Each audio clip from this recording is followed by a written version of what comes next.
Assalamu alaikum students, welcome to the lecture 18 of Software Design and Architecture. Software Architecture and Design is a CSE 303 course that is a requirement of the software engineering degree that you have been doing. So what we have been covering in this whole course is the design phase of the software development life cycle. We've seen what architecture is, architectural design is. We've seen the basics of design as a phase where we include both the software architecture and the software detailed design. And then we've seen multiple architectural styles. ठीक है, तो अभी तक इस course में हम क्या करते आए हैं कि हमने ये देखा है कि डिज़ाइन एज अ फेज़ क्या है, design as a software development life cycle की फ़ेज़ के तौर पे डिज़ाइन की हैसियत क्या है, किधर एग्जिस्ट करता है। फिर हमने ये देखा है कि पहले तो हमने ये देखा कि डिज़ाइन की कुछ बेसिक प्रिंसिपल्स क्या हैं, उसमें हमने आर्किटेक्चर या डिटेल डिज़ाइन को सेपरेट नहीं किया, रादर हमने कंप्लीट डिज़ाइन की बात की कि उसके कुछ थोड़े बेसिक प्रिंसिपल्स क्या हैं, गाइडलाइंस क्या हैं। फिर हम आर्किटेक्चर पे शिफ्ट हो गए और हमने ये देखा कि आर्किटेक्चर क्या है, कैसे क्रिएट करना, और उसके बाद हमने आर्किटेक्चर के बहुत सारे पैटर्न्स देखे और उन पैटर्न्स के बाद हमने that was the wrapping up for us of architecture. वो सारा कर लेने के बाद फिर हमने ये किया कि हमने अपने इंटरफेस डिज़ाइन को देखा। ठीक है, इंटरफेस डिज़ाइन भी एक इम्पॉर्टेंट और सिग्निफिकेंट पार्ट है हमारे पूरे सॉफ्टवेयर डिज़ाइन का। तो उसके अंदर हमने इंटरफेस डिज़ाइन के मल्टीपल पहलू देखे। इससे पहले कि हम अपने डिटेल डिज़ाइन पे जाते हैं, हमने पहले इंटरफेस डिज़ाइन देखा कि इंटरफेस डिज़ाइन किस तरह से क्रिएट होता है और उसके लिए क्या यूज़फुल बातें हैं, उसके लिए क्या गाइडलाइंस हैं जो हमने फॉलो करनी है। ठीक है, और लास्ट लेक्चर में स्पेसिफिकली हमने क्या किया था कि हमने यूज़र इंटरफेस डिज़ाइन के प्रिंसिपल्स देखे थे। कौन कौन से प्रिंसिपल्स हैं, कौन कौन सी चीज़ें हैं कि जो आपने फॉलो करनी है, जो आपने लाजमी करनी है for you to be able to create a good design. अपना डिज़ाइन कंप्लीट बनाने के लिए कौन कौन से काम आपने करने हैं। और फिर हमने डिज़ाइन गाइडलाइंस देखी थी। ठीक है, इंटरफेस को डिज़ाइन करने के लिए जो बहुत सारे आपके पास कंट्रोल्स हैं या कंपोनेंट्स अवेलेबल हैं, उन कंपोनेंट्स के पर्सपेक्टिव से हमने देखा था कि कौन सा कंपोनेंट जो है वो कौन सी सिचुएशन में इस्तेमाल करो तो बेहतर है, कब जो है वो ना करो, और कैसे what best way there is to use any particular component। ठीक है, and then what we did was कि हमने ये देखा था कि विंडो क्या होती है, मतलब इंटरफेस की टर्म्स में विंडो क्या होती है। जो भी हमारा स्क्रीन के ऊपर एक सिलेक्टेबल एरिया है कि जिसके ऊपर हम काम कर रहे हैं, वो हम विंडो कंसिडर कर सकते हैं एक पर्टिकुलर साइज़ की। और फिर हमने ये देखा था कि विंडोज़ के साथ लेआउट्स और फॉर्मेट्स किस तरह से बनते हैं, किस तरह से बनने चाहिए। एक्चुअली हमने उसकी कुछ सर्टन फीचर्स देखे थे कि which your interface should have for it to be considered a valid और अ गुड डिज़ाइन। ठीक है, तो ये इंपॉर्टेंट एस्पेक्ट्स थे इंटरफेस डिज़ाइन के जो आपने कंसिडरेशन में रखने हैं जब भी आप अपना यूज़र इंटरफेस क्रिएट करेंगे। ठीक है, every time you create an application, तो उस application in order for you to create user interface of that application you must keep in mind all of these specific guidelines और design principles. ये सारे के सारे आपने ध्यान में रखने हैं। आज का हमारा एजेंडा क्या है कि इससे पहले कि हम डिटेल डिज़ाइन के ऊपर शिफ्ट कर जाएं। ठीक है, अब सिंस हमारा फर्स्ट मॉड्यूल कवर हो गया हुआ है, तो the next step that we are doing is कि हम अपने सेकेंड इंपॉर्टेंट मॉड्यूल पे शिफ्ट कर रहे हैं जो हमारा डिटेल डिज़ाइन है। ठीक है, और उसी का सॉर्ट ऑफ प्रोलॉग हमने कर लिया कि हमने थोड़ा सा इंटरफेस डिज़ाइन देख लिया ताकि हमें ब्रेक मिल जाए एक आर्किटेक्चर डिज़ाइन से, और डिटेल डिज़ाइन पे जाने से पहले एक छोटी सी हमें ब्रेक मिल जाए, एक छोटा सा न्यूट्रल टॉपिक बीच में आ जाए ताकि हमारी प्रोग्रेशन जो है वो ग्रेजुअल रहे और इस तरह से ना हो कि आप आर्किटेक्चर वाले कॉन्सेप्ट्स जो हैं वो डिज़ाइन के साथ थोड़े डिटेल डिज़ाइन के साथ मिक्स कर दें। ठीक है, तो अभी एक काम हमने और करना है कि इससे पहले कि मैं आपको डिटेल डिज़ाइन और डिटेल डिज़ाइन के UML एस्पेक्ट्स और डिटेल डिज़ाइन के पैटर्न्स पढ़ाऊँ, उससे पहले हमने ये करना है कि हम अपने ऑब्जेक्ट ओरिएंटेड के बेसिक पैटर्न्स को जो है रिवाइज करें। क्यों करना है ये? क्योंकि जो डिटेल डिज़ाइन हम कवर करने जा रहे हैं all of that is related to the object oriented। ठीक होगी बात। जो अगला हमारा मॉड्यूल है डिज़ाइन वाला, that is based on object oriented concepts. So it is very important for us that we begin with the revision of these concepts. पहला काम हम ये करते हैं कि हम अपने उन्हीं पुराने concepts को दोबारा रिवाइज करते हैं. Let's go through all of those before and then we can shift to the design aspects. फिर हम ये देखेंगे कि मॉडलिंग जो हमारे पास हम ग्राफिकल स्ट्रक्चर्स बनाते हैं या डिज़ाइन की मॉडलिंग करते हैं, ये क्यों ज़रूरी है, विजुअल मॉडलिंग की क्या इंपॉर्टेंस है, मॉडलिंग की क्या इंपॉर्टेंस है. और फिर हम ये देखेंगे कि यूएमएल के साथ ऑब्जेक्ट ओरिएंटेड की मॉडलिंग किस तरह से हो सकती है, यूएमएल कैसे हमें हेल्प कर सकता है ऑब्जेक्ट ओरिएंटेड के कॉन्सेप्ट्स को क्रिएट करने में. ठीक है, सो लेट्स बिगिन. पहले हमारे पास चीज़ है कि बेसिक कॉन्सेप्ट्स क्या हैं ऑब्जेक्ट ओरिएंटेशन के, ऑब्जेक्ट ओरिएंटेड के. ठीक है, वी बिगिन विद अब इसमें मैं लिस्ट डाउन कर देती हूँ आपके लिए कि कौन कौन सी चीज़ें जो हैं वो हमारे लिए इम्पोर्टेंट है. ऑब्जेक्ट इम्पोर्टेंट है, क्लास इम्पोर्टेंट है, मैसेज, ऑब्जेक्ट ओरिएंटेशन के जो बेसिक प्रिंसिपल्स हैं जिनके अंदर आ जाते हैं एब्स्ट्रैक्शंस आ जाते हैं, इनकैप्सुलेशन आ जाते हैं, इनहेरिटेंस आ जाते हैं, पॉलीमॉर्फिज्म आ जाते हैं, इंटरफेसेस और एब्स्ट्रैक्ट क्लासेस आ जाती हैं. तो ये वो बिल्डिंग ब्लॉक्स हैं, ये वो स्ट्रक्चर्स हैं, ये वो बेसिक कॉन्सेप्ट्स हैं जिनके ऊपर हमारे पूरा ऑब्जेक्ट ओरिएंटेड पैराडाइम जो है वो खड़ा हुआ है. ठीक है, हमारी पूरी ऑब्जेक्ट ओरिएंटेशन खड़ी हुई है. हम कोई भी अपनी लैंग्वेज डेवलप करते हैं, हम कोई भी मॉडलिंग का सोल्यूशन निकालते हैं, हम ऑब्जेक्ट ओरिएंटेड के रेफरेंस से कुछ भी क्रिएट करते हैं, तो वो इन्हीं जो है प्रिंसिपल्स के ऊपर और इन्हीं अंडरलाइंग स्ट्रक्चर्स के ऊपर मिलके बना हुआ होता है. इनकी डिटेल अब हम एक एक करके देखते हैं. हम ऑब्जेक्ट किसको कहते हैं? इनफॉर्मली या एक आम सी टर्मिनोलॉजीज में ऑब्जेक्ट एक एंटिटी को रिप्रेजेंट करता. ठीक, ऑब्जेक्ट की डेफिनेशन हम क्या देखते हैं कि object is a instance of a real world. ठीक है, वो रियल वर्ल्ड के किसी इंस्टेंस को हम उसकी सॉफ्टवेयर मैपिंग कर रहे होते हैं तो हम उसको सॉफ्टवेयर ऑब्जेक्ट कहते हैं. तो रियल वर्ल्ड में ऑब्जेक्ट क्या है? इंस्टेंस ऑफ कोई भी आपकी जो एंटिटी है उसका एक इंस्टेंस एक ऑब्जेक्ट है. ठीक है, और हम उसी ऑब्जेक्ट को जब अपने सॉफ्टवेयर की टर्म्स में ट्रांसलेट करते हैं तो हमारे पास एक सॉफ्टवेयर का ऑब्जेक्ट क्रिएट हो जाता है. ठीक है, so an object represents an entity either physical, conceptual और सॉफ्टवेयर. ठीक है, तो हम एक ऑब्जेक्ट की हम डेफिनेशन यही देते हैं कि ऑब्जेक्ट क्या है? कोई भी एंटिटी है, वो एंटिटी चाहे फिजिकल हो, चाहे कंसेप्चुअल हो या चाहे सॉफ्टवेयर से रिलेटेड हो. ठीक है, तो फिजिकल एंटिटी कोई भी हो सकती है, जैसे आपके पास एक चेयर हो सकती है, एक टेबल हो सकता है, कुछ भी हो सकता है. ठीक है, और हमारे पास एक कंसेप्चुअल एंटिटी कैसे हो सकती है कि जैसे एक केमिकल प्रोसेस होता है, तो अब वो एक्चुअली एक प्रोसेस की डेफिनेशन है, लेकिन that chemical process translates to one entity and that's by definition an entity can be translated into an object. और फिर हमारे पास कोई सॉफ्टवेयर की एंटिटी हो सकती है, जैसे लिंक लिस्ट्स हो सकती हैं. तो लिंक लिस्ट्स हमारे पास जो है वो सॉफ्टवेयर एंटिटीज हैं या सॉफ्टवेयर के अंदर जो हमने ऑब्जेक्ट्स क्रिएट किए.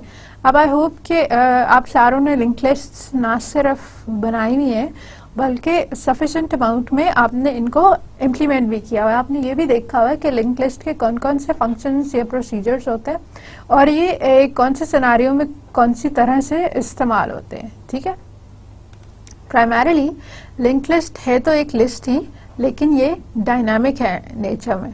ठीक है, जैसे एरे भी हमारे पास एक लिस्ट ही है, तो इसी तरह लिंक्ड लिस्ट भी हमारे पास एक लिस्ट ही है, लेकिन एरे एक स्टैटिक लिस्ट के तौर पे काम करता है जो कि कंपाइल टाइम पे जिसके सारे डिसीजन हम कर लेते हैं, और जो लिंक लिस्ट है वो हमारे पास एक डायनामिक लिस्ट के तौर पे काम करता है. ठीक है, जो अपनी रन टाइम के ऊपर डिसाइड करता है कि कौन कौन सी मेमोरी के एलिमेंट्स हमें मिलेंगे, कब मिलेंगे और कैसे हमें चाहिए होंगे. फॉर्मली अगर हम इसको डिफाइन करें तो हम देख सकते हैं कि an object is an entity with a well defined boundary and identity that encapsulates state and behaviour. ठीक है, ऑब्जेक्ट क्या है? एक ऐसी एंटिटी है with a well defined boundary. ठीक है, ये बात हमें क्लियरली पता है कि क्या चीज़ें ऑब्जेक्ट के स्कोप के अंदर हैं और क्या चीज़ें ऑब्जेक्ट के स्कोप से बाहर हैं, क्या काम है जो ऑब्जेक्ट कर सकता है और क्या बातें हैं जो ऑब्जेक्ट कभी भी नहीं कर सकता, क्या चीज़ें हैं कि जिनकी वैल्यूज ऑब्जेक्ट स्टोर करेगा और कौन सी चीज़ें हैं कि जिसके बारे में ऑब्जेक्ट को मालूम नहीं होगा। ठीक है, एंड आइडेंटिटी, अब हर ऑब्जेक्ट जो है वो नेम्ड होता है, उस ऑब्जेक्ट को एक्सेस करना हो तो हम उसी ऑब्जेक्ट के नाम के साथ कहते हैं, तो ऑब्जेक्ट नेम है या they have some form, some sort of an identity that encapsulates state and behaviour. ठीक है, और ये जो दो चीज़ों का अमलगम है, दो चीज़ें मिला के बना हुआ है, that is a state and that is the behaviour. ठीक है, स्टेट में क्या इंफॉर्मेशन जो है वो रिप्रेजेंट होती है, ऑब्जेक्ट की स्टेट हमने बतानी हो, हम कैसे बता सकते हैं, ऑब्जेक्ट की स्टेट की इंफॉर्मेशन हमें ऑब्जेक्ट के डाटा मेंबर्स से मिलती है। ठीक है, तो ऑब्जेक्ट हमारे पास जो है वो एक एट्रीब्यूट्स का सेट है और उनके रिलेशनशिप्स का सेट है। ठीक है, तो हमारे पास जो फॉर एग्जांपल अगर आपके पास एक स्टूडेंट का ऑब्जेक्ट है और स्टूडेंट का ऑब्जेक्ट जो है अभी उसने जो है उसके एग्जाम्स पेंडिंग है या कोई और चीज़ है, तो जो उसके एट्रीब्यूट्स की वैल्यू होंगी वो उसकी स्टेट को रिप्रेजेंट करते हैं। ठीक है, अब उसने अगर फाइनल रिजल्ट्स दे दिए हैं, पास आउट हो गया है, तो he is not a student any more, तो उसकी अब वो जो स्टेट है वो अंडर ग्रेड के स्टूडेंट से एनहांस होकर पोस्ट ग्रेड के स्टूडेंट पे हो गए। ठीक है, तो आपके पास सिस्टम का कोई ऑब्जेक्ट है, सिस्टम की कोई इस तरह की क्यू जो मेंटेन होती है, सिस्टम में प्रोसेसेस की क्यू जो मेंटेन होती है, अगेन उसके साथ डाटा मेंबर्स के ऊपर आपकी स्टेट्स डिफाइन होती हैं। ठीक है, अब आप सिंपल डेफिनेशन ले सकते हैं कि हमने जो पहले भी एग्जांपल में देखा था कि हमारे पास फायर सेंसर्स हैं, और फायर सेंसर्स में हमने देखा था कि अगर जो टेम्परेचर वो रीड कर रहा है वो सपोज 30 से नीचे है, तो हम कहते हैं इसको कि ये पीस स्टेट में है या ये डोर्मेंट स्टेट में है, अभी इसमें कोई एक्टिविटी परफॉर्म होने की ज़रूरत नहीं है, एवरीथिंग इज़ फाइन। ठीक है, तो हम कह सकते हैं इसको कि ये रेडी स्टेट में है या ये जो है वो पॉज स्टेट में है। लेकिन आज सून एज कि ये जो टेम्परेचर रीड करता है वो टेम्परेचर जो है वो 75 से या 80 से एक्सीड कर जाता है, तो ये इस बात का अंदाज़ा लगा लेता है कि एक कोई फायर की अक्रेंस हुई है, कहीं ना कहीं पे आग लग गई है जिसका बुझाना ज़रूरी है, तो अब क्या होगा कि अब उसकी स्टेट जो है वो रेडी स्टेट से चेंज होकर एक्टिव स्टेट में आ जाएगी। ठीक है, अब वो कोई सिग्नल्स जो है वो आगे सेंड करेगा और वो जो सिग्नल्स आगे सेंड करेगा उसकी बेसिस पे कोई ना कोई एक्शन परफॉर्म हो सकता है। तो स्टेट एक ऑब्जेक्ट की जो है वो उसके एट्रीब्यूट्स के थ्रू रिप्रेजेंट होती है। अभी जो उसके एट्रीब्यूट्स की वैल्यू है आइदर 30 है या 75 है या 80 है, तो जो भी उसके एट्रीब्यूट्स की वैल्यू है वो आपकी स्टेट को रिप्रेजेंट करेंगे। और जो दूसरी बात हमने देखी थी बिहेवियर्स की, बिहेवियर क्या है, behaviour is represented by operations, methods and state machines. ठीक है, बिहेवियर जो है हमारे फंक्शन हमारी क्लास के अंदर जो फंक्शंस हैं उनके थ्रू रिप्रेजेंट होता है। क्लास की जो फंक्शनैलिटीज हैं, जो जो फंक्शंस उसके अंदर पड़े हुए हैं, वो सारे इस बात का पता बताते हैं कि इस ऑब्जेक्ट का बिहेवियर क्या होगा। ठीक है, तो N object is comprised of two things. Object के अंदर जो है वो दो बातें या दो चीज़ें आती हैं, एक उसकी स्टेट आती है और एक उसका बिहेवियर आता है। ठीक है, या हम ऐसे भी कह सकते हैं कि ऑब्जेक्ट के अंदर उसके डाटा मेंबर्स आते हैं और उसके मेंबर फंक्शंस आते हैं। जो उसके डाटा मेंबर्स हैं वो ये बता देते हैं कि अभी क्या क्या जो है डाटा पड़ा हुआ है, और उस डाटा की वैल्यू की बेसिस पे ये बता देते हैं कि इस ऑब्जेक्ट की स्टेट क्या होगी। और जो बिहेवियर्स हैं वो ये बता सकते हैं कि कौन कौन सी चीज़ें, कौन कौन सी एक्टिविटीज़ हमारा ऑब्जेक्ट जो है वो परफॉर्म कर सकता है। तो उन पे डिसाइड होता है कि ऑब्जेक्ट जो है वो बिहेव किस फॉर्मेट में करेगा। तो an object has a state. ठीक है, The state of an object is one of the possible conditions in which an object may exist। ठीक, फॉर्मल डेफिनेशन क्या है, ऑब्जेक्ट की स्टेट क्या होती है, वो पॉसिबल कंडीशंस जिनके अंदर ऑब्जेक्ट एग्जिस्ट कर सकता है, वो पॉसिबल फॉर्मेट्स जिनके अंदर एक ऑब्जेक्ट एग्जिस्ट कर सकता है।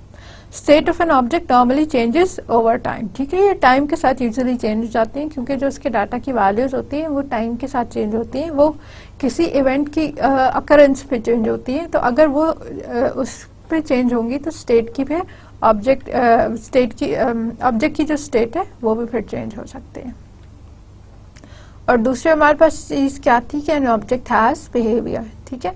तो बिहेवियर डिटर्मिन करता है कि ऑब्जेक्ट किस तरह एक्ट करेगा और रिएक्ट करेगा, कौन कौन सी फंक्शनैलिटीज हैं जो ऑब्जेक्ट के पास एग्जिस्ट कर रही हैं, तो उससे ये हमारे पास इंफॉर्मेशन आएगी कि इस ऑब्जेक्ट ने किस तरह से बिहेव करना है, ठीक है। अब फॉर एग्जांपल मेरा जो अपने कॉमसैट्स के उसके ऊपर बना हुआ है, कॉमसैट्स के पोर्टल के ऊपर, कॉमसैट्स के सिस्टम के ऊपर वो एक इंस्ट्रक्टर का अकाउंट बना हुआ है, ठीक है। अब इंस्ट्रक्टर का अकाउंट बना हुआ है और उसमें मेरे पास फीचर्स हैं कि मैं जो हूँ अपने अकाउंट के थ्रू, इंस्ट्रक्टर के अकाउंट के थ्रू मैं ये काम कर सकती हूँ कि मैं लेक्चर्स जो हूँ जो मैंने बना लिए हैं मैं लेक्चर्स अपलोड कर सकती हूँ, ठीक है। और मैं लेक्चर्स डाउनलोड करके रख सकती हूँ, मैं कोई असाइनमेंट अपलोड कर सकती हूँ, ठीक है। एक असाइनमेंट अपलोड कर दी, फाइन, और जो स्टूडेंट्स ने असाइनमेंट्स जमा कराई थी वो वाली जमा हुई असाइनमेंट्स डाउनलोड कर ली। और फिर मैं ये कर सकती हूँ कि जो अभी असाइनमेंट्स मैंने निकाली हैं, डाउनलोड कर लिए हैं, उन सारी असाइनमेंट्स को ग्रेड कर दूँ, उनको कोई मार्क्स दे दूँ और ये मार्क्स फिर हम स्टूडेंट्स को आगे कम्युनिकेट करते हैं, ठीक है। तो ये कुछ काम है जो मैं कर सकती हूँ। मैं इसके अलावा और भी जो है फीचर्स जो भी एक इंस्ट्रक्टर से एसोसिएटेड होते हैं वो सारे के सारे जो है वो मैं सक्सेसफुली परफॉर्म कर सकती हूँ। तो as an object of the faculty, ठीक है, फैकल्टी का एक ऑब्जेक्ट के तौर पे ये सारे काम जो है मैं कर सकती हूँ। अच्छा, अब ये सारे काम तो मैं कर ही सकती हूँ, लेकिन मेरे पास जो है एक और जो है रिस्पॉन्सिबिलिटी या एक और मेरे पास अथॉरिटी ये है कि मैं कभी कभी एडमिन के तौर पे भी बिहेव कर सकती हूँ, ठीक है। फैकल्टी के पास हम लोगों ने ये सारा मेंटेन करना है ना, तो अब मैं जो हूँ वो एडमिन के तौर पे भी बिहेव कर सकती हूँ। और इसमें मैं क्या कर सकती हूँ कि मैं यूजर्स के अकाउंट्स जो हूँ वो अपडेट कर लूँ, ठीक है। यूजर्स के अकाउंट्स की इंफॉर्मेशन वो मैं स्टोर कर लूँ और जब रिक्वायर्ड हो तो तब अपडेट कर लूँ, ठीक है। तो अब ये वाली फंक्शनैलिटी इस हमारी प्रीवियस फंक्शनैलिटी से एडेड है या इससे एक्सटेंडेड है। कुछ काम तो आप पहले कर ही रहे थे, अब उसके अलावा वाले काम कर रहे हैं, ठीक है। तो अगर मैं अपने एडमिन के रोल के साथ कर रही हूँ तो जो हमारी फैकल्टी की क्लास का ऑब्जेक्ट है वो डिफरेंट तरह एक्ट या बिहेव कर रहा है, हम कोई और फंक्शंस या फीचर्स यूज कर रहे हैं। और यही काम अगर मैं सिंपल एक लेक्चरर के तौर पे कर रही हूँ या एक इंस्ट्रक्टर के तौर पे जो काम कर रही हूँ तो फिर जो सेट ऑफ बिहेवियर्स या फीचर्स है वो डिफरेंट है, ठीक है। तो एक ऑब्जेक्ट जो है वो डिफरेंट तरह से एक्ट कर सकता है और ये जो इसके डिफरेंट एक्ट्स हैं ये हम these are similar to behavior of the object. So an object can behave in one way under certain conditions and it can behave in some other way under some different conditions. The visible behavior of the object is modeled by the set of messages it can respond to, operations the object can perform, ठीक है। तो अभी जो object का behaviour है, जब हमने code करना होता है, हमने कोड की टर्म्स में जब ये बात लिखनी होती है कि ऑब्जेक्ट कैसे बिहेव करेगा और कैसे नहीं बिहेव करेगा, तो हम क्या करते हैं कि हम जो इस हमारे ऑब्जेक्ट के साथ एसोसिएटेड एट्रीब्यूट्स के कुछ तो एट्रीब्यूट्स होते हैं और दूसरे हमारे पास फंक्शंस होते हैं। तो वो जो फंक्शंस होते हैं वो ये चीज़ डिटर्मिन करते हैं कि हमारा ऑब्जेक्ट जो है वो किस तरह से बिहेव करेगा। जो फंक्शंस हमें दिए हुए हैं क्लास के अंदर वो सारे हमारे ऑब्जेक्ट के बिहेवियर को रिप्रेजेंट कर रहे हैं। Visible behavior of an object is modeled by the set of messages it can respond to, ठीक है। तो अब इसको उन फंक्शंस के अगेंस्ट जो कॉल्स मिल सकती हैं वो इसके एक तरह के बिहेवियर को डिटर्मिन करती हैं, ठीक है।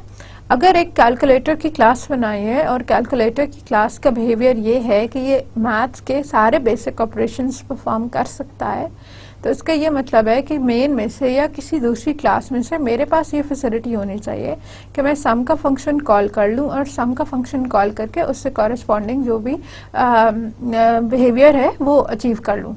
तो उस वक्त मेरा कैलकुलेटर जो है वो इस स्टेट में होगा, वो that object would be behaving as a simple regular calculator that has the ability to perform some arithmetic functions. An object has identity, ठीक है। ये तीन बातें हमने की थी। Each object has a unique identity even if the state is identical to that of the in another object. ठीक है, हर ऑब्जेक्ट की अपनी एक आइडेंटिटी होती है, उसकी अपनी एक हैसियत होती है जिससे हम उस ऑब्जेक्ट को आइडेंटिफाई कर सकते हैं, जिससे हम उसका पता चला सकते हैं, हम उसको डिस्टिंग्विश कर सकते हैं बाकी ऑब्जेक्ट से। ठीक है, अब आपके पास अब जैसे फैकल्टी की क्लास की हमने बात की, तो अब उस फैकल्टी की क्लास का एक ऑब्जेक्ट तो मेरे लिए बना हुआ है, ठीक है, और एक और ऑब्जेक्ट किसी दूसरे फैकल्टी के मेंबर के लिए बना हुआ है। ठीक है, तो एक object one is faculty one and then the other is F2 और फैकल्टी 2। ये दोनों ऑब्जेक्ट्स क्योंकि एक ही चीज को रिप्रेजेंट कर रहे हैं, दोनों ऑब्जेक्ट्स एक्चुअली फैकल्टी के ही ऑब्जेक्ट्स हैं, फैकल्टी के ही इंस्टेंसेस हैं, तो इनके एट्रीब्यूट्स और इनके बिहेवियर्स सिमिलर होंगे। ठीक है, अगर आपने फैकल्टी वाली क्लास जो क्रिएट की है, उस वाली क्लास के अंदर जो आपके ऑब्जेक्ट्स हैं, आपने जो फैकल्टी ऑब्जेक्ट के लिए इंफॉर्मेशन रिजर्व में रखी हुई थी, उसके अंदर ये है कि वो नेम स्टोर कर सकता है, कॉन्टैक्ट नंबर स्टोर कर सकता है, मे बी उसका एड्रेस स्टोर कर सकता है, जो कोर्सेज वो टीच कर रहा है वो स्टोर कर सकता है, और फिर उसके बिहेवियर्स ऐसे डिफाइन किए हुए हैं कि वो ही और she can take a lecture, upload a lecture, ठीक है, और मेक एन असाइनमेंट या upload an assignment, download an assignment. ठीक है, ये सारे इसके फंक्शंस हमने डिफाइन किए हुए हैं। तो अब ये सारी जितनी भी चीज़ें हैं, ये अगर फैकल्टी 1 के लिए हमने स्टोर की हैं, तो ये सारी चीज़ें ऑटोमेटिकली फैकल्टी 2 के लिए भी होंगी, because these are the instances of the same object. ये एक ही ऑब्जेक्ट, एक ही क्लास के जो ऑब्जेक्ट्स हैं उनमें से दो ऑब्जेक्ट्स हैं। ठीक है, एक ही क्लास को रिप्रेजेंट कर रहे हैं, तो ये एक ही तरह के हैं, दोनों के लिए नाम होगा, दोनों के लिए कॉन्टैक्ट, एड्रेस, कोर्स। ठीक है, इवन इनकी स्टेट भी एक ही जैसे हो सकती है, जो काम ये ऑब्जेक्ट्स कर रहे हैं वो काम भी एक ही जैसे हो सकते हैं, दोनों इंस्ट्रक्टर्स हैं, दोनों ये भी हो सकता है एक ही सब्जेक्ट पढ़ा रहे हो, एक ही क्लास जो है कि दो सेक्शंस को पढ़ा रहे हो, तो everything about them is exactly the same. Even then क्या चीज डिफरेंट होगी? इनके आइडेंटिफायर्स। ठीक है, आइडेंटिफायर्स इनके लैंग्वेज की टर्म्स में आइडेंटिफायर्स ऑब्जेक्ट्स के नेम्स होते हैं, और ये आइडेंटिफायर उनको यूनिकली आइडेंटिफाई करने के लिए या बाकी सारे ऑब्जेक्ट से डिस्टिंग्विश करने के लिए इस्तेमाल होते हैं। तो one object may share its state with another object, but they are always uniquely identified. Objects need to collaborate. ठीक है, कोलैबोरेशन किसको कहते हैं? कम्युनिकेशन को, एक दूसरे के साथ काम करने को, एक दूसरे के साथ मिलके काम करने को। तो ऑब्जेक्ट्स को कोलैबोरेशन की ज़रूरत है। अच्छा, क्यों ज़रूरत है? क्योंकि it would be pointless to have independent objects that do such minimum tasks. Objects are useless unless they can collaborate together to solve a problem. ठीक है, एक ही ऑब्जेक्ट सारे प्रॉब्लम्स को सॉल्व कर नहीं सकता, और अगर एक ऑब्जेक्ट दूसरे ऑब्जेक्ट से कम्युनिकेट नहीं कर सकेगा, तो जो हमारे पास ओरिजिनल प्रॉब्लम्स हैं वो तो सॉल्व नहीं होंगे, तो फिर उस ऑब्जेक्ट के होने का फायदा नहीं। ठीक है, अभी जो हम बात कर रहे थे स्टूडेंट मैनेजमेंट सिस्टम की, स्टूडेंट मैनेजमेंट सिस्टम में एक ऑब्जेक्ट आपके पास स्टूडेंट का, एक ऑब्जेक्ट आपके पास टीचर का है, एक ऑब्जेक्ट आपके पास कोर्स का है। ठीक है, तो मल्टीपल है, हमारे पास एक स्टूडेंट है, एक आपके पास कोई इंस्ट्रक्टर है या टीचर है, ठीक है, देन आपके पास कोर्स है, तो बहुत सारे ऑब्जेक्ट्स आपके पास है। लेकिन ये मैनेजमेंट सिस्टम कब बनेगा? जब ये सारे ऑब्जेक्ट्स एक दूसरे के साथ कोलैबोरेट कर सकते हैं, जब इस तरह से पॉसिबल है कि स्टूडेंट की कोई इन्फॉर्मेशन हम इंस्ट्रक्टर के क्लास को या इंस्ट्रक्टर के ऑब्जेक्ट के पास कर सकते हो, और इंस्ट्रक्टर की कोई इन्फॉर्मेशन जो है वो स्टूडेंट के ऑब्जेक्ट तक एक्सेसिबल हो। ठीक है, फिर ये होगा कि इन दोनों की कोलैबोरेशन से एक मेजर टास्क या एक बिजनेस फंक्शनैलिटी या एक लार्ज गोल जो है वो अचीव हो जाएगा हमारे पास। ठीक है, तो अब objects need to collaborate. Why? Because they need to work together in order to solve a problem. Objects अगर इकट्ठे काम नहीं करेंगे तो वो प्रॉब्लम सॉल्व नहीं कर सकते। Each object is responsible for its own behaviour and status. Her object की अपनी जिम्मेदारी है कि वो अपनी बिहेवियर को और अपने स्टेट को कंट्रोल कर सके। इसका मीनिंग क्या है, लैंग्वेज की टर्म्स में हम इसको कैसे अंडरस्टैंड कर सकते हैं कि ऑब्जेक्ट की जो डाटा की वैल्यूज हैं, जो ऑब्जेक्ट की स्टेट को आइडेंटिफाई करते हैं, ऑब्जेक्ट की स्टेट को डिटर्मिन करते हैं, वो हम बाहर से चेंज नहीं करा सकते। वो ऑब्जेक्ट जो है, that object changes its state all by itself, ठीक है। वो अपने डाटा मेंबर्स तक एक्सेस उसके पास है and that changes its state. No one object can carry out every responsibility on its own. फिर इस तरह भी पॉसिबल नहीं है कि एक ही ऑब्जेक्ट जो है वो सारी की सारी रिस्पॉन्सिबिलिटी, सारे के सारे काम कर सकता। एक सिस्टम आपने यही वाला क्रिएट करना है तो उसमें जो है स्टूडेंट की भी कोई इन्फॉर्मेशन रखनी है, टीचर की कोई इन्फॉर्मेशन रखनी है, तो ये सारी इन्फॉर्मेशन आप सिंगल क्लास के अंदर नहीं डाल सकते। आप मल्टीपल क्लासेस के अंदर डालेंगे, मल्टीपल क्लासेस आपस में इंटरैक्ट करेंगी तो आपकी ओवरऑल सिस्टम की फंक्शनैलिटी पूरी होगी। अच्छा, अब ऑब्जेक्ट्स ने इंटरैक्शन तो करनी है, कोलैबोरेशन तो हमने कहा कि इन्होंने करनी है। ये इंटरैक्शन, ये कोलैबोरेशन ऑब्जेक्ट्स के बीच में किस स्टेट में होती है, ठीक है। दे इंटरैक्ट थ्रू मैसेजेस। ऑब्जेक्ट्स की इंटरैक्शन जो है वो मैसेजेस के थ्रू पॉसिबल है। एक ऑब्जेक्ट किसी दूसरे ऑब्जेक्ट को मैसेजेस पास कर सकता है। ये जो मैसेजेस उसने पास किए हैं ये इन द फॉर्म ऑफ कोई डाटा वैल्यूज हो सकते हैं, कोई टेक्स्ट वैल्यूज हो सकते हैं, कोई भी इस तरह की चीज हो सकती है, और उसकी बेसिस पे दूसरे ऑब्जेक्ट्स जो हैं वो अपना कोई बिहेवियर इन्वोक कर सकते हैं। अब now that we have clarified कि एक ऑब्जेक्ट क्या होता है, फिर हम नेक्स्ट उस पर चलते हैं कि ऑब्जेक्ट की बेसिस पे ही हमने, क्योंकि ये डिफाइन करना है कि क्लास क्या होती है। A class is a description of a set of objects that share the same properties and behavior. एक क्लास ऐसी डिस्क्रिप्शन है, एक ऐसी डिटेल है सेट ऑफ ऑब्जेक्ट्स की, ऑब्जेक्ट्स के ढेर की, that share the same properties and behaviour, ठीक है। तो क्लास एक ब्लूप्रिंट है, ठीक है, एक ब्लूप्रिंट है किस चीज का, ऑब्जेक्ट का। वो ऑब्जेक्ट्स का एक ऐसा सेट है, एक इस तरह की कलेक्शन है कि जिसमें जो जो ऑब्जेक्ट्स एक ही तरह के हैं, सेम प्रॉपर्टीज वाले हैं, सेम बिहेवियर्स वाले हैं, उनको हम एक क्लास के थ्रू रिप्रेजेंट करते हैं, ठीक है। तो जैसे हम स्टूडेंट्स का जिक्र कर रहे थे कि एक स्टूडेंट्स की क्लास होगी या एक इंस्ट्रक्टर की क्लास होगी, और इंस्ट्रक्टर की क्लास का एक ऑब्जेक्ट जो है वो एक पर्टिकुलर इंडिविजुअल इंस्ट्रक्टर को रिप्रेजेंट कर रहा होगा। तो concept, that's the concept where one class maps out or it creates a blueprint of what an object would look like. एक क्लास ये कर देती है कि एक ऑब्जेक्ट के अंदर क्या चीजें होंगी और क्या नहीं होंगी, वो सारी की सारी जो है मैप आउट कर देती है, वो बता देती है कि क्या होंगी, और फिर उसके कॉरेस्पॉन्डिंग जो जो उसके बिहेवियर्स हैं, अब इसमें एट्रीब्यूट्स भी बता दिए और उसमें बिहेवियर्स भी बता दिए, और ये एट्रीब्यूट्स और बिहेवियर्स के कॉम्बिनेशन से जो है हमारे पास एक क्लास आ गई जो क्लास मैप है। अब ये क्लास इस्तेमाल कैसे होगी, क्लास इस्तेमाल ऐसे होगी कि हम इसके ऑब्जेक्ट्स क्रिएट करेंगे। Every object is an instance of a class. वो क्लास की एक सॉर्ट ऑफ फिजिकल फॉर्म है। क्लास एक आपके पास नक्शा है और उस नक्शे पे तामीर हुई हुई जो बिल्डिंग है, दैट इज एन ऑब्जेक्ट, ठीक है। हमारे पास मेमोरीज जो है वो क्लासेस के साथ एसोसिएटेड नहीं होती, मेमोरी जो है आपकी वो ऑब्जेक्ट्स के साथ एसोसिएटेड होती है। तो हमारे किसी भी वेरिएबल को, किसी भी ऑब्जेक्ट को मेमोरी तब असाइन होती है जब हम उस क्लास को इंस्टेंशिएट करते हैं, ऑब्जेक्ट को क्रिएट करते हैं। ऑब्जेक्ट की क्रिएशन जो है वो मेमोरी रिजर्व करती है, क्लास की क्रिएशन जो है वो मेमोरी रिजर्व नहीं करती। तो सॉफ्टवेयर की टर्म्स में जो फिजिकल चीज है हमारे पास, जो एक्चुअल चीज है हमारे पास, वो दैट इज एन ऑब्जेक्ट, ठीक है। और क्लास क्या है, उस ऑब्जेक्ट की रिप्रेजेंटेशन है।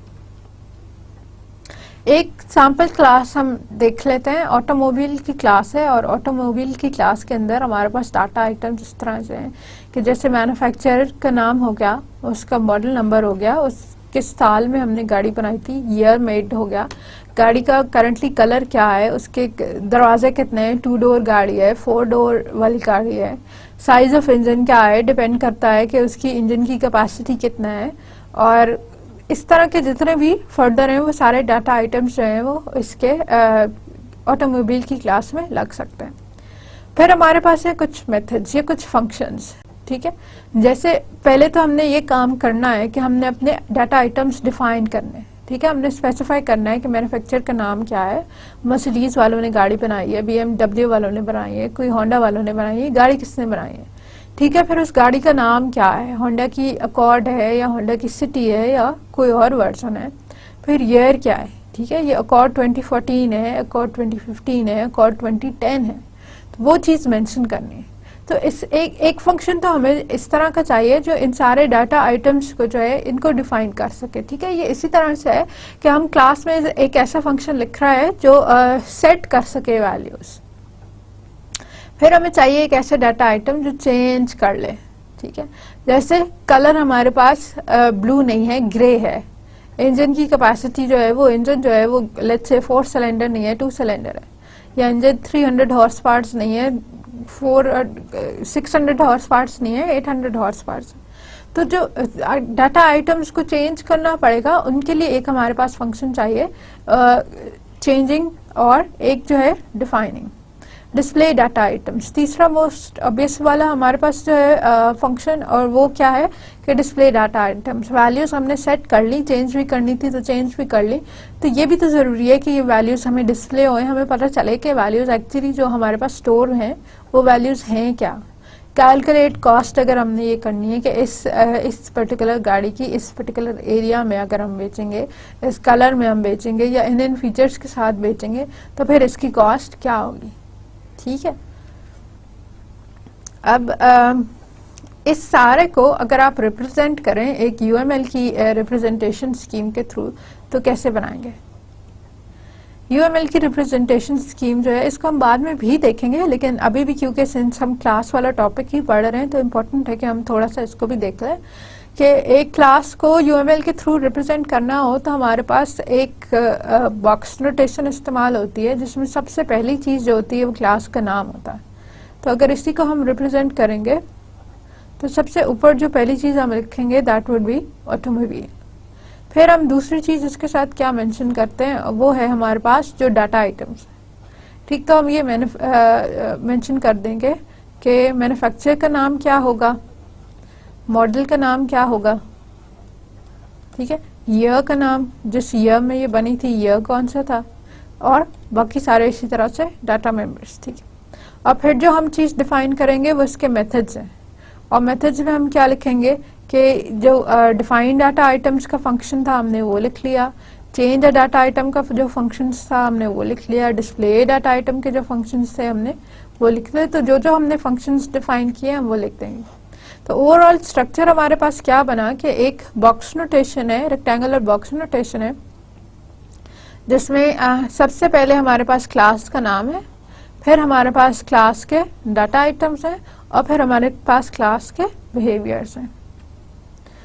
Relationship between classes and objects, ठीक है। A class is an abstract definition of an object. A class is a blueprint or a definition of an object, and it defines the structure and behavior of each object in the class. जो structure और behavior की जो अभी हम बात कर रहे थे कि डाटा मेंबर्स उसके दिए हुए होंगे, क्लास का नाम उसका दिया हुआ होगा, तो यही वाली बात हम इधर भी कर रहे हैं कि हर क्लास के स्ट्रक्चर बता देता है कि इसके अंदर एग्जिस्ट कौन कौन से डाटा मेंबर्स कर रहे होंगे, और बिहेवियर बता देता है कि ये कौन कौन सी फंक्शनैलिटीज जो है उनको परफॉर्म करने की एबिलिटी रखता है। It serves as a template for creating objects. ये अब क्योंकि ब्लूप्रिंट है तो ये एब्स्ट्रैक्ट डेफिनेशन है, तो ये हमारे पास वो ग्राउंड वर्क इसने बना दिया जिसके ऊपर आपने ऑब्जेक्ट क्रिएट करना है। ये टेम्पलेट है कि जिसके ऊपर आपका एक्चुअल ऑब्जेक्ट क्रिएट होगा। जो हमें मेमोरी असाइन होती है सॉफ्टवेयर में, जो हमें मेमोरी असाइन होती है वो तब असाइन होती है कि जब हम ऑब्जेक्ट को क्रिएट करते हैं, और ऑब्जेक्ट को क्रिएट करने के लिए जो आपने पॉइंट ऑफ कंसिडरेशन रखना है कि वो क्या होगी, वो क्लास होगी।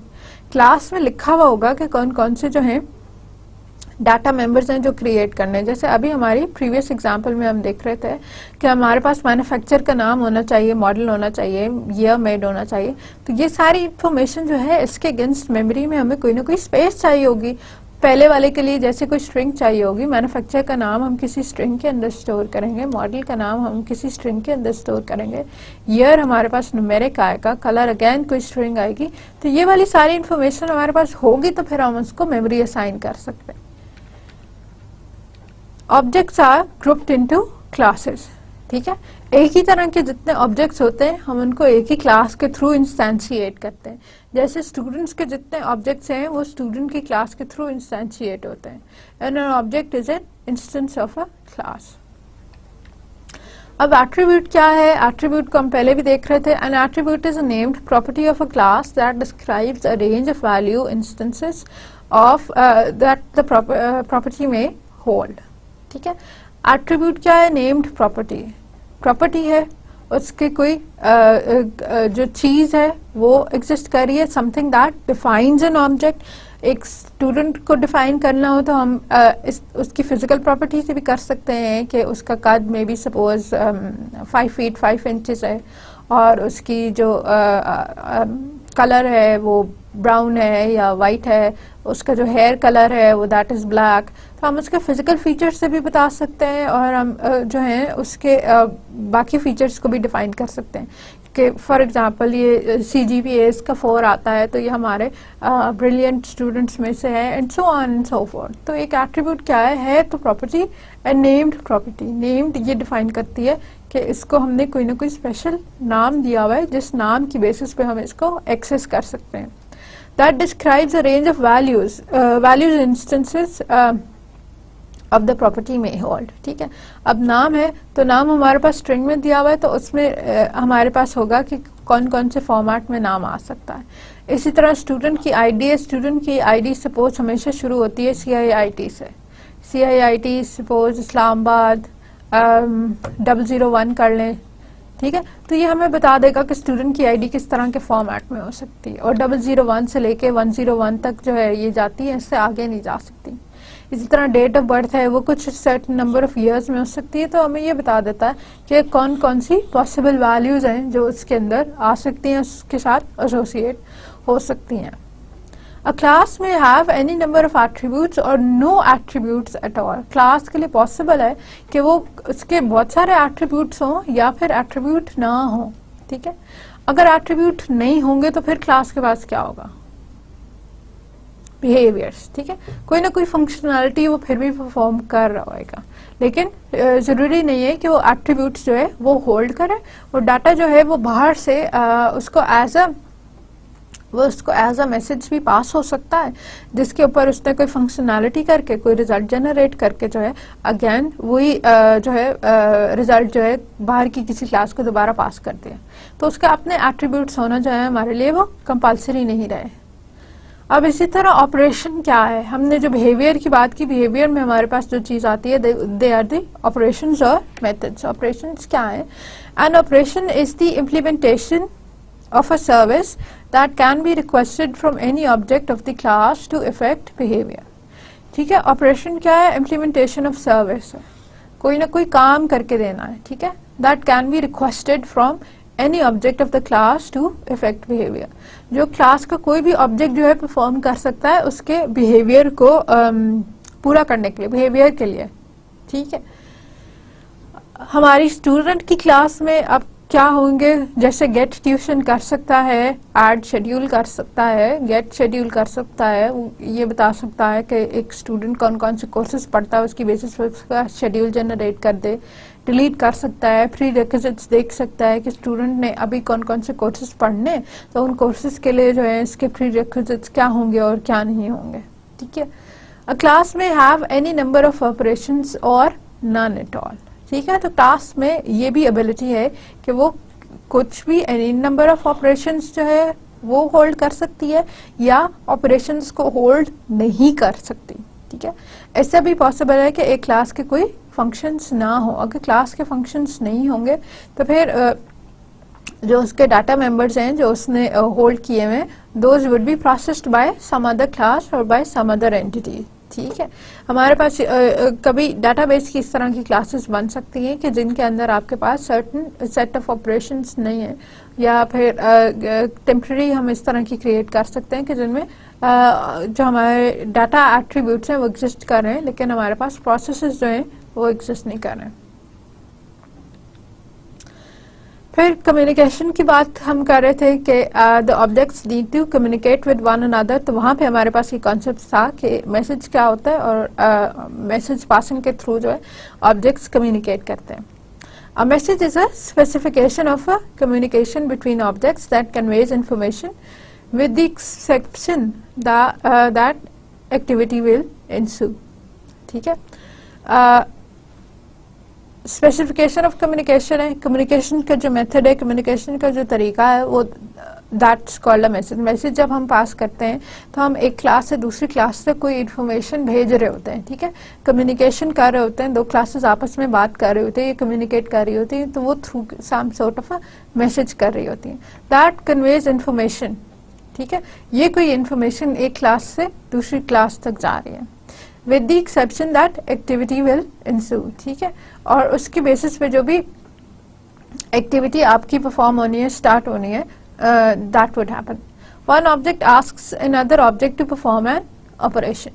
ठीक है, ऐसे भी हो सकता है कि एक ऑब्जेक्ट दूसरे ऑब्जेक्ट का काम स्टार्ट करा रहा है. Instead of just passing a simple data value, they are actually invoking a function, they are calling upon a function.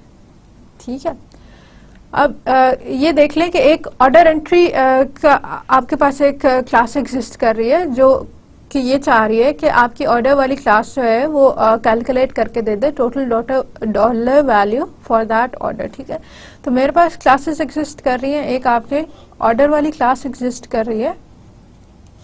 ठीक है, और एक मेरे पास ऑर्डर एंट्री फॉर्म की क्लास एग्जिस्ट कर रही है. ठीक है, तो अब क्या है कि ऑर्डर एंट्री क्लास फॉर्म वाली जो क्लास है उसने रिक्वेस्ट पुट करनी है ऑर्डर वाली क्लास से, और रिक्वेस्ट किस चीज़ की पुट करनी है कि वो कैलकुलेट कर दे टोटल डॉलर वैल्यू. ठीक है, अब इसके पास जो फंक्शन लिखा हुआ है वो फंक्शन कौन सा है? Calculate total dollar value. ठीक है, और जो ऑर्डर एंट्री फॉर्म है वो इस फंक्शन को कॉल दे रही है. तो वाइल इसके पास जो है वो प्रोसेस ऑर्डर वाला कोई फंक्शन एग्जिस्ट कर रहा है, और प्रोसेस ऑर्डर वाला फंक्शन जो है वो इस फंक्शन को कॉल देगा, और उस वक्त कॉल के टाइम पे वो क्या कर सकता है कि वो इसको जो है वो पैरामीटर्स पास कर दे, और उन पैरामीटर्स के अंदर वो ऑर्डर का आईडी दे दे, और उस ऑर्डर की आईडी के कॉरस्पॉन्डिंग हम ये बता दें कि इसकी कितनी पेमेंट या जो है वो जो इसका फाइनल या टोटल बिल है वो क्या है, और all of that we can do by calling upon this function. ठीक है, तो in this way these two classes can interact with one another. Object orientation के बेसिक कुछ प्रिंसिपल्स हैं.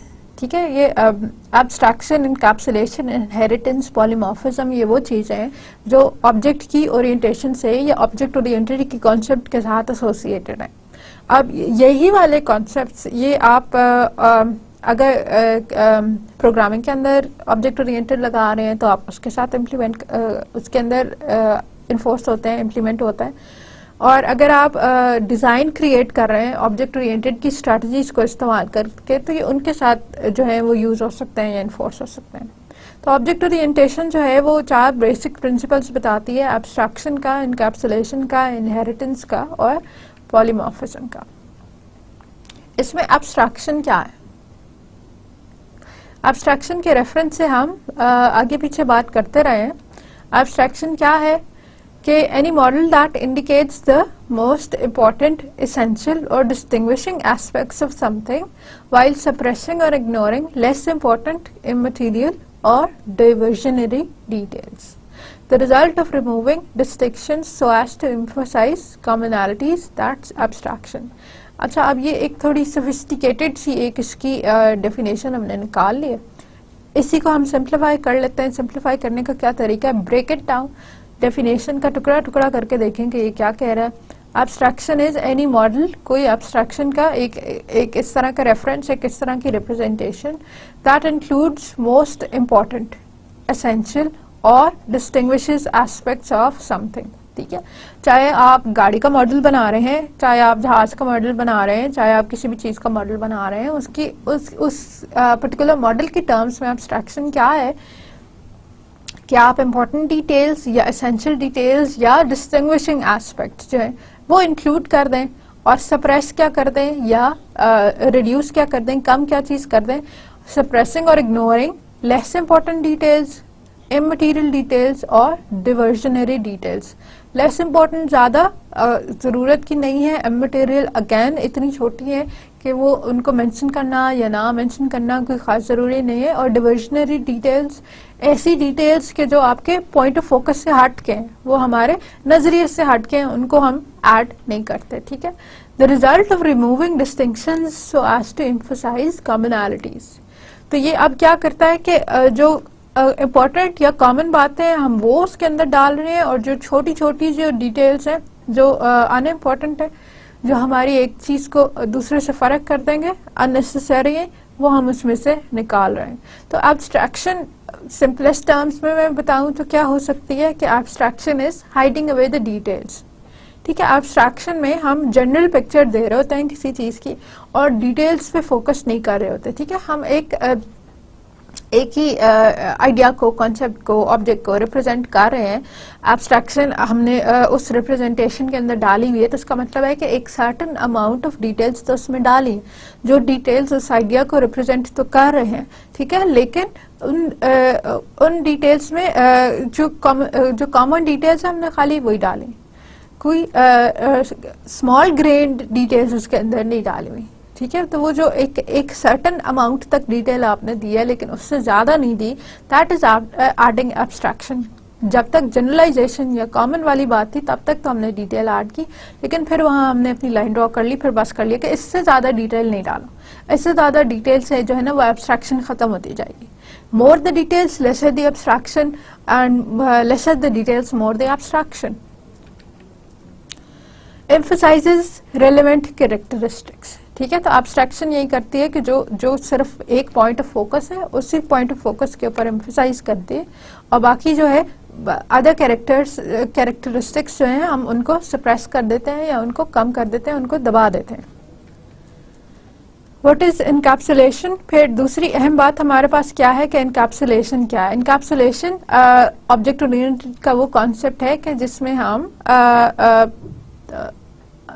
चीजों को इनकैप्सुलेट करते हैं, चीजों को एक ही जगह करते हैं, उनका एक ही स्ट्रक्चर क्रिएट करते हैं, एक ही बॉक्स क्रिएट करते हैं, जैसे क्लासेस में होता है कि क्लासेस में हमने क्लासेस इन इटसेल्फ एक इस तरह की चीज है कि जो डाटा मेंबर्स को भी इनकैप्सुलेट कर, डाटा मेंबर्स भी उसी के अंदर पड़े हुए हैं और उसके फंक्शंस भी उसी के अंदर पड़े हुए हैं।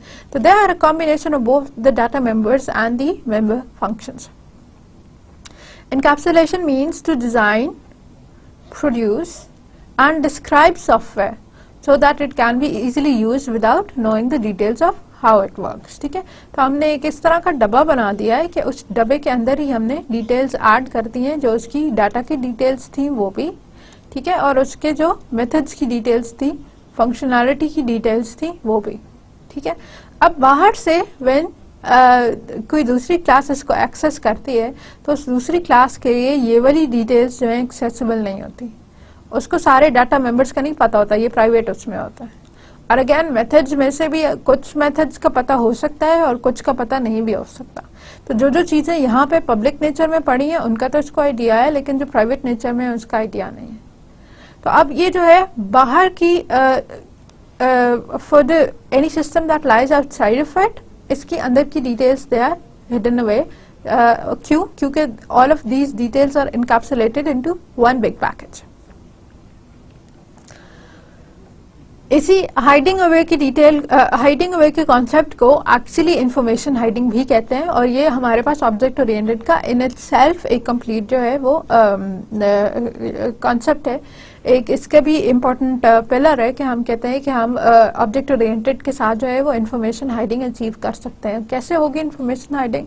हम इनकैप्सुलेट करेंगे चीजें एक ही जगह, और उसमें फिर जो है कुछ चीजें खाली वेरी लिमिटेड सेट जो है वो आउटसाइड को अवेलेबल होगा और बाकी सब जो है वो हमें अंदर ही अवेलेबल होगा।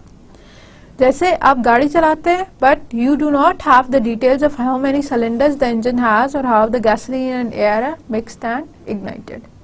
ठीक है, गाड़ी का पूरा इंजन बना दिया है और मुझे जो है वो खाली गाड़ी चलानी आती है और मुझे नहीं पता कि इंजन के अंदर क्या क्या चीजें हो रही होती हैं और क्या नहीं हो रही होती हैं, और कितने सिलेंडर्स पे रन कर रहा होता है, कितने पे नहीं कर रहा होता, और जो है वो एक्चुअली इंजन से पावर कैसे क्रिएट होती है और कैसे जो है वो चलती है।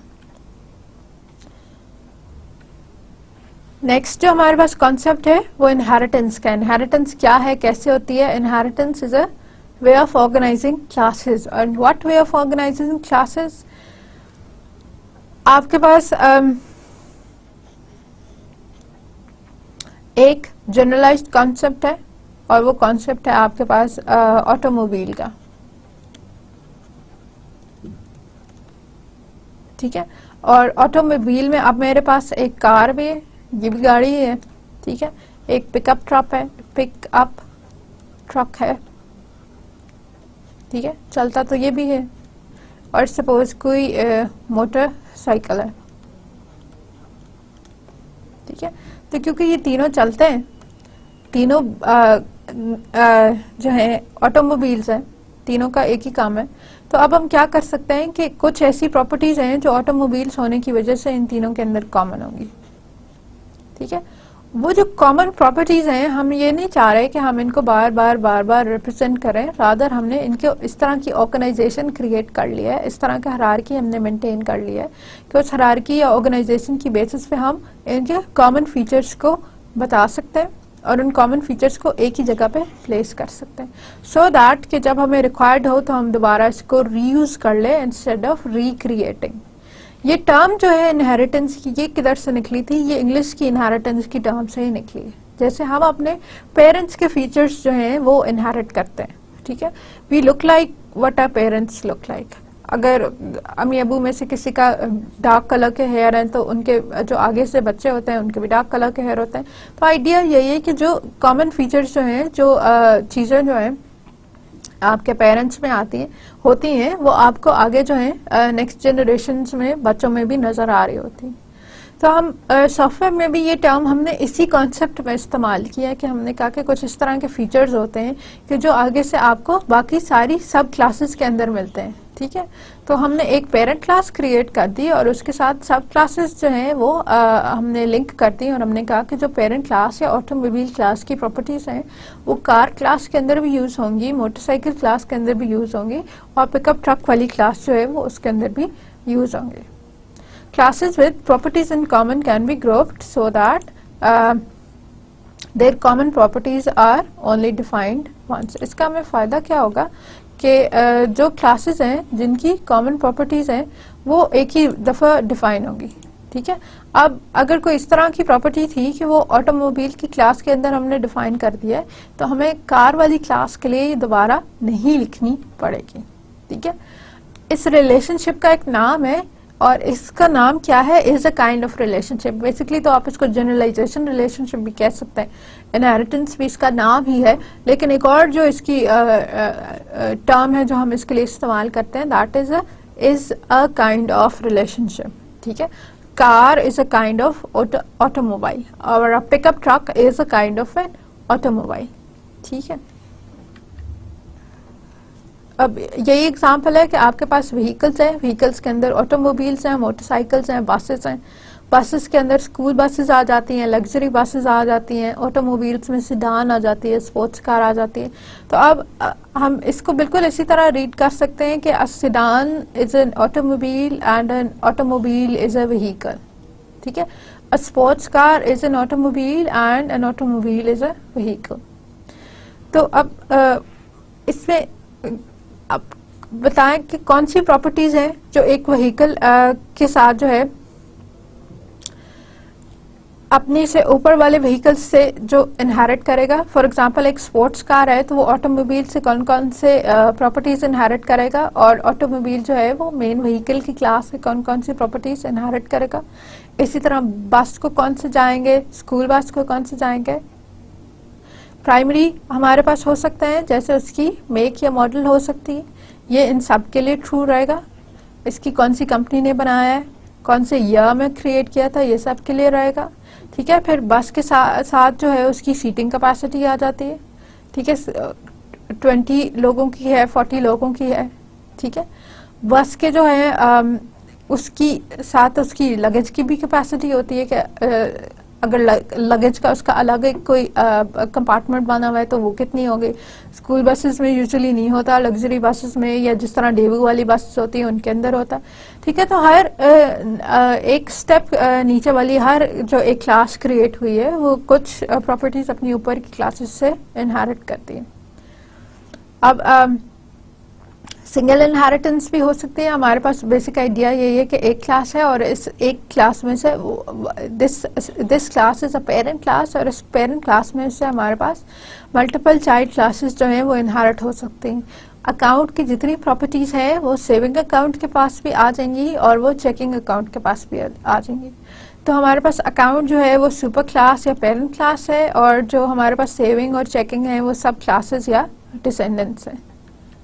ठीक है, और फिर हमारे पास मल्टीपल इनहेरिटेंस भी होती है। मल्टीपल इनहेरिटेंस में ये होता है कि आपके पास एक इस तरह की क्लास है जो एक से ज़्यादा पेरेंट क्लासेस के साथ एसोसिएटेड है। ठीक है, अब जैसे फ्लाइंग थिंग्स के अंदर हमारे पास एयरप्लेन्स आते हैं, हेलीकॉप्टर्स आते हैं, बर्ड्स भी आती हैं, बर्ड्स भी एक्चुअली फ्लाई करती हैं। और इसी तरह एनिमल्स की कैटेगरी में हमारे पास वुल्व्स भी आते हैं और हॉर्सेस भी आते हैं और बर्ड्स भी आती हैं, बर्ड्स भी एनिमल की कैटेगरी में। तो ये जो बर्ड वाली क्लास है ये एट द सेम टाइम कुछ एट्रीब्यूट्स फ्लाइंग थिंग्स से रिसीव करेगी और कुछ एट्रीब्यूट्स एनिमल से रिसीव करेगी। ठीक है, मल्टीपल इनहेरिटेंस सिंगल इनहेरिटेंस से ज़्यादा कॉम्प्लिकेटेड है और इसको जो है मेंटेन करना अगेन अ लिटिल डिफिकल्ट है। ठीक है, क्योंकि फ्लाइंग थिंग की बहुत सारी जो हमारे पास इस बर्ड वाली क्लास है इसका अपने ही ग्रुप की बाकी क्लासेस के साथ बहुत ज़्यादा डायरेक्ट रिलेशनशिप नहीं बन रहा।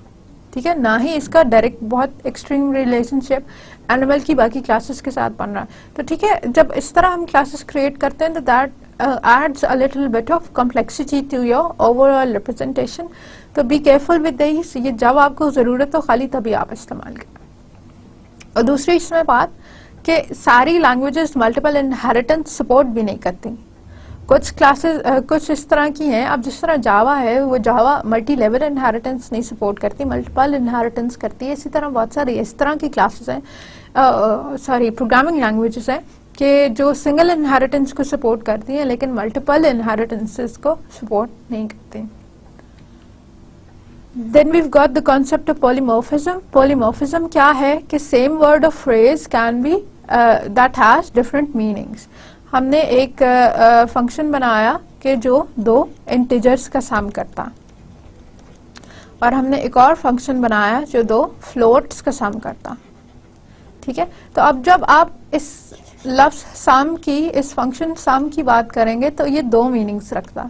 ये इंटीजर्स वाला सम भी हो सकता है और ये फ्लोट्स वाला सम भी हो सकता है। दैट्स पॉलीमॉर्फिज्म कि आपके पास नाम तो एक ही है, इसकी इंटरप्रिटेशंस डिफरेंट है। ठीक है, जैसे इंग्लिश में बैंक का मतलब जो है वो रिवर का बैंक भी हो सकता है और जहां हम पैसे रखते हैं उधर भी हो सकता है। ठीक है, जावा में two or more classes could each have a method called output. ठीक है, अब इसी तरह की एग्जांपल है और each output method would do the right thing for the class that it was in it. ठीक, हमारी ऑब्जेक्ट ओरिएंटेड की जितनी क्लासेस है वो यही कॉन्सेप्ट फॉलो करती हैं कि उसके अंदर जो है हमारे सेम नेम के मल्टीपल फंक्शंस हो सकते हैं और हर फंक्शन जो है वो अपनी अपनी डिफरेंट चीज़ें जो है वो परफॉर्म कर सकता है। तो याद रखिए पॉलीमॉर्फिज्म लैंग्वेज की टर्म्स में ऑपरेट फंक्शन ओवरलोडिंग और फंक्शन ओवरराइडिंग से अचीव होती है। ठीक है, ओवरराइडिंग जो है वो इनहेरिटेंस के साथ एसोसिएटेड है और ओवरलोडिंग सारी क्लासेस के अंदर की जा सकती है। Then we have interfaces. ठीक है, इंटरफेस क्या है? An interface is the collection of operations that specify a service of a class or a component. हमने यूजर इंटरफेसेस की बात तो पहले भी की है, आज हम रेगुलर क्लासेस के इंटरफेसेस देख रहे हैं। एक क्लास का इंटरफेस क्या होता है कि एक ऐसे कलेक्शन ऑफ ऑपरेशंस है that specify the services of a class और a component. Interfaces in itself जो है ये फंक्शंस की डेफिनेशंस होल्ड नहीं करते। इसमें ड्रॉ और मूव और स्केल और रोटेट इन सारे फीचर्स का नाम तो लिखा हुआ है, ड्रॉ कैसे होगा ये खुद नहीं कर सकता। ठीक है, आपके पास तीन चाइल्ड क्लासेस हैं, ट्यूब की है, पिरामिड की है, क्यूब की है, और ये सारी चाइल्ड क्लासेस जो हैं ये हमारे इंटरफेस से एक्सटेंड हो रहे हैं। ठीक है, तो अब जब ड्रॉ करना है, एक ट्यूब आपने ड्रॉ करनी है, तो उस फंक्शन की डिटेल हमारे पास ट्यूब वाली क्लास में ही होगी। एक पिरामिड ड्रॉ करना है तो उसकी जितनी डिटेल है वो पिरामिड की अपनी क्लास के अंदर होगी। Again same for the cube. तो इंटरफेस क्या करता है, जो हमारी फंक्शनैलिटीज हैं, जो फीचर्स हैं, उन सबको स्पेसिफाई कर देता है। ठीक है, collection of operations that specify the services of a class और अ कंपोनेंट। कंपोनेंट के इंटरफेस की बात करें तो वो भी यही कर रहा होता है, और क्लास के इंटरफेस की बात करें तो वो भी यही कर रहा होता है। ठीक है, तो उस बेसिस पे हम ये कह सकते हैं कि एक इंटरफेस बताता है कि क्या क्या होगा, ड्रॉ होगा, मूव होगा, स्केल होगा, रोटेट होगा। लेकिन एक्चुअली कैसे होगा, जो फंक्शन की इसकी हमने पूरी डेफिनेशन लिखी हुई है, वो किधर लिखी हुई है, क्लास के अंदर लिखी हुई है। तो क्लास बताती है कि कैसे होगा। क्लास ने जो है एक्चुअल लाइन ऑफ कोड लिखी हुई है कि ये काम पूरा होता किस तरह से। Interfaces formalize polymorphism. इंटरफेसेस के थ्रू भी हम पॉलीमॉर्फिज्म जो है अचीव कर सकते हैं, क्योंकि ये ड्रॉ का फंक्शन जो है ट्यूब के लिए कुछ और मीनिंग रखता है और पिरामिड के लिए कुछ और रखता है। और interfaces support plug and play architectures. इसकी वजह से ये पॉसिबल है कि आप यहाँ बाहर से कोई और क्लास जो है वो इसके साथ कनेक्ट कर दें, तो उसको अंदर वाली क्लासेस का मालूम नहीं होगा, तो कपलिंग नहीं होगी। ठीक है, तो इस वजह से हम ये है कि हम एक के साथ दूसरा कंपोनेंट आराम से अटैच कर सकते हैं और प्लग एंड प्ले करके एक लार्जर जो है वो सॉफ्टवेयर क्रिएट कर सकते हैं। फिर इसी के साथ रिलेटेड कॉन्सेप्ट है हमारा एब्स्ट्रैक्ट क्लास का। एब्स्ट्रैक्ट क्लास किसको कहते हैं? अच्छा, एक चीज आपको और इंटरफेस क्लासेस की बता दूं, ये जो नोटेशन आप देख रहे हैं ये यूएमएल की स्टीरियोटाइप नोटेशन है, और ये बात स्पेसिफाई करती है कि ये एक इंटरफेस है जिसका अपना ऑब्जेक्ट कोई क्रिएट नहीं होगा। इसके जो ऑब्जेक्ट्स हैं वो इधर ट्यूब या पिरामिड के अंदर ही क्रिएट हो रहे होंगे। ठीक है, तो एब्स्ट्रैक्ट क्लास क्या है? It's a class that may not have any direct instances. Abstract class भी वो क्लासेस हैं कि जिनके हम इंस्टेंसेस जो हैं वो नहीं भी क्रिएट करते हैं। ठीक है, उसके हमने फंक्शनैलिटी नहीं डाली, हमने उसके फीचर्स नहीं डाले, तो फिर हम उसकी इंस्टेंस या उसका ऑब्जेक्ट नहीं क्रिएट करते। ठीक है, इन UML you specify that a class is abstract by writing its name in italics। जैसे ही आप इसका नाम इटैलिक्स में लिख देते हैं तो ये स्पेसिफाई हो जाता है कि ये अब एक एब्स्ट्रैक्ट क्लास है। और एब्स्ट्रैक्ट ऑपरेशन कौन सा ऑपरेशन होता है? जो अगेन कंप्लीट नहीं है, इनकम्प्लीट है, और आपको कोई चाइल्ड क्लासेस जो हैं वो उसकी डिटेल्स ऐड करेंगी। ठीक है, एब्स्ट्रैक्ट क्लास में हमने ड्रॉ का फंक्शन लिखा था, लेकिन ड्रॉ एक्चुअली चलता कैसे वो मेंशन नहीं किया, दैट्स एब्स्ट्रैक्ट। और ड्रॉ की जो डेफिनेट डिटेल्स हैं, जो उसकी एक्चुअल डेफिनेशन है, वो या सर्कल क्लास के अंदर पड़ी हुई है या वो रेक्टेंगल क्लास के अंदर पड़ी हुई है।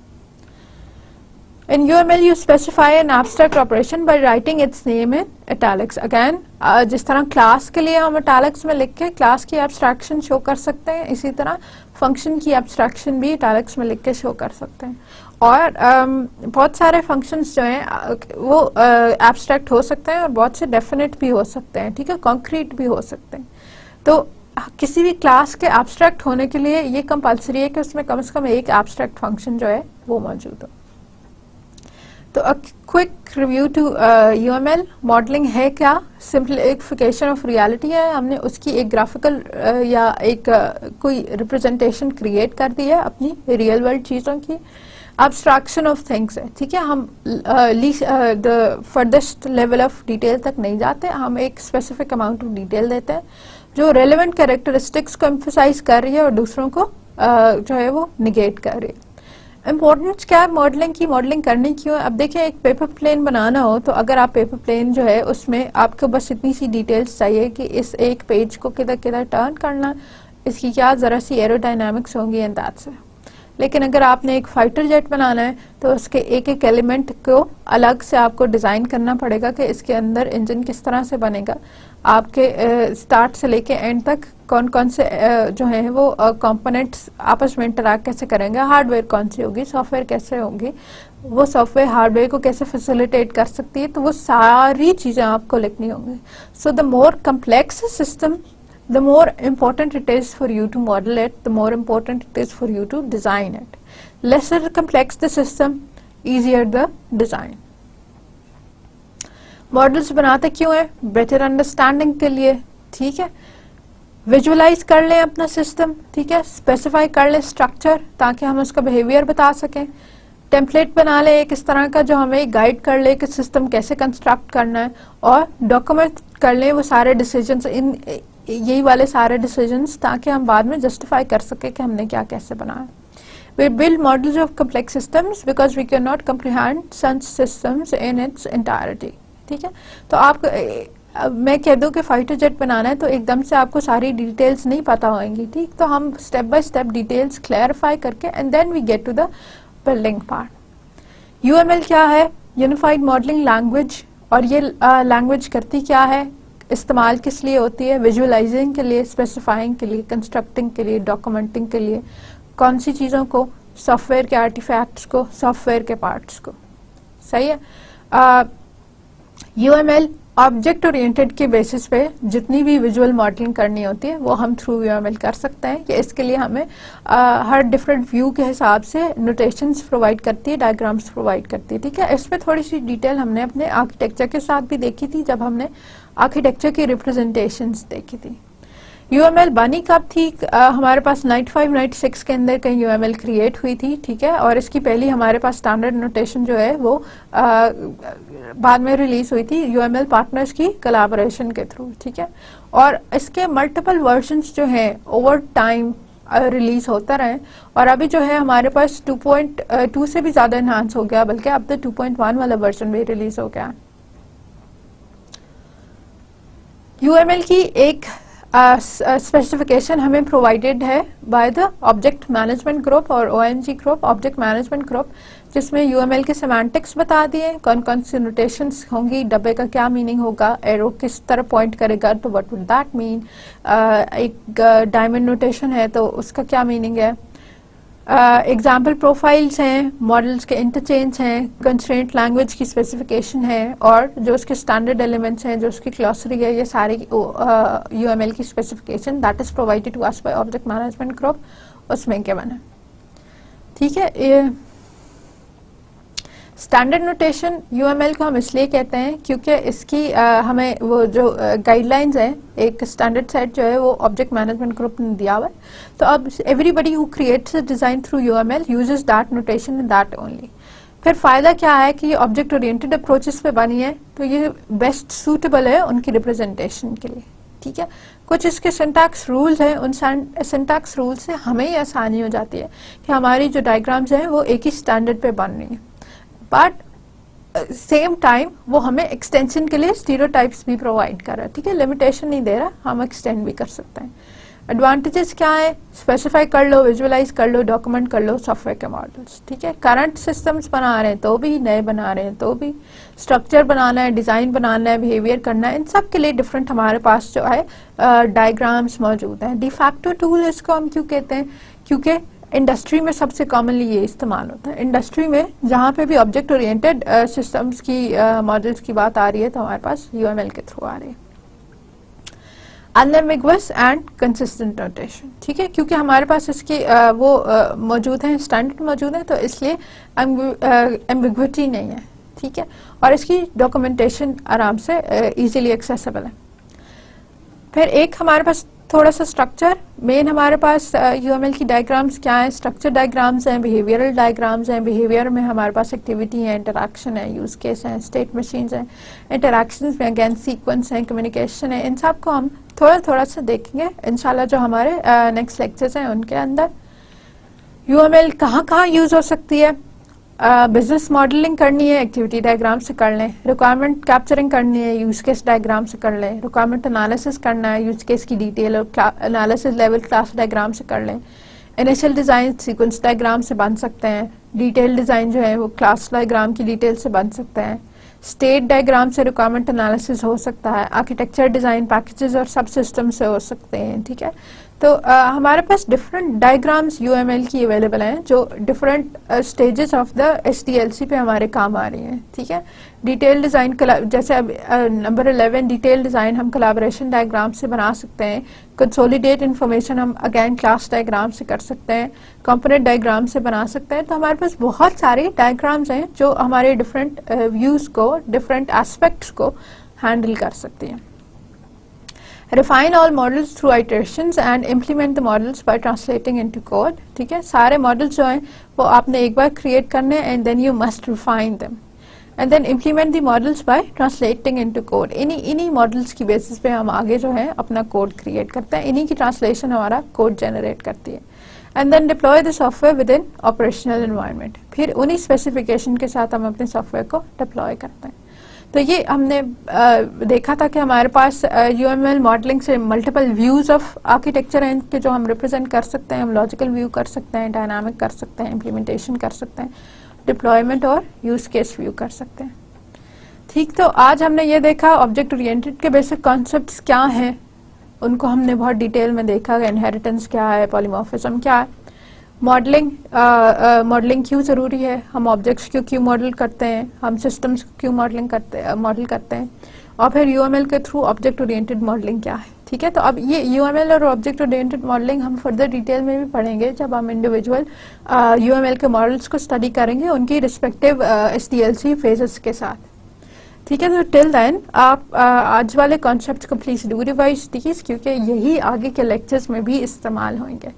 So do go through all of these and I wish you good luck. That's all for today. Thank you.